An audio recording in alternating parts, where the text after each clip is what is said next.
احنا السلكشن عندنا بسيط جدا، انا بس طالب من حضرتك شهاداتك، ارقامك القياسيه، وطولك. طبعا احنا ما بنقبلش عندنا اقل من 170 سم. انزل لي 40 ضغط و30 سكواد عشان نطمن على صحتك، ويعني حاجات بسيطه بس، ورد الانستا والفيس. نقول مبروك. حاجات ما حدش هيقول لك عليها في الريل استيت.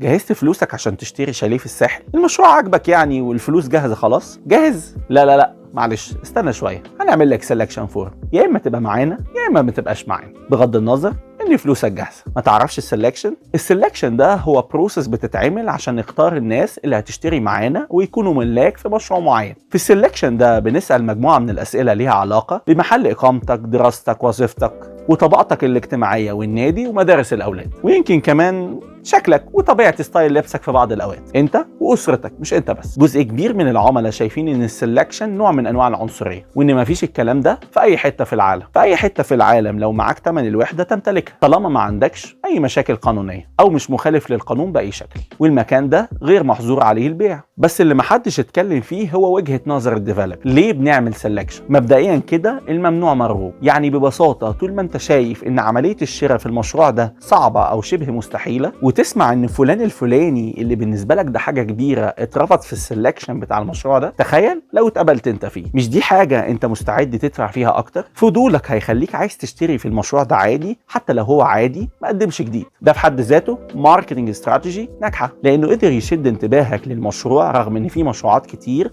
بتقدم نفس القيمه. وبعيدا عن الماركتنج، زمان ايام السلكشن الجميل كانت الطريقه الوحيده للسلكشن هي السعر. كل ما عايزين نختار طبقه اجتماعيه اعلى نزود السعر وخلاص على كده. بس بص حواليك، الفلوس ما بقتش انديكيشن منطقي يحدد الطبقات الاجتماعيه بتاعت الناس، ومش بالضروره يبقى شكلك معاك فلوس عشان انت معاك فلوس. مش هضحك عليك، بس احيانا السلكشن بيبقى ظالم، لان في ناس متواضعين مش بتوع مظاهر لكنهم قمه في الاحترام وجيره انا نفسي اتبسط بيها. بس للاسف في بعض الحاجات في الحياه بتتوقف على المظاهر، مش في العقارات بس، ده في الحياه عموما. لكن انت كمان ما تضحكش على نفسك. مفيش مره كنت قاعد على البحر مع اسرتك تحت شمسيتك مستمتع واضطريت تقوم وتغير مكانك لان جيرانك اللي حواليك بيتصرفوا تصرفات غريبه او بيضايقوك او بيضايقوا اسرتك؟ اهو الديفلوبر وجهه نظره ان السلكشن هيمنع ده ولو بنسبه بسيطه انه يحصل، سواء على البحر او في اي مشروع عموما. بل كمان الموضوع امتد مش بس للسكند هوم، ده امتد للفيرست هوم، وبقى يفكروا فيه بنفس الطريقه. صحيح هم مش هيعملوا سلكشن على اخلاق الناس، وكمان في ايجارات مش هيقدروا يتحكموا فيها، ولكن هو بيحاول يمسك الموضوع شويه. ما هو اكيد الديفلوبر عايز يبيع، يعني ممكن يخسر كام عميل في مقابل انه يحافظ على كوميونتي وشكل المشروع. دي وجهه نظر العملاء ودي وجهه نظر المطورين، وانا والله يا باشا ماليش دعوه. قول لنا تجربتك مع السلكشن، ولو عندك اي سؤال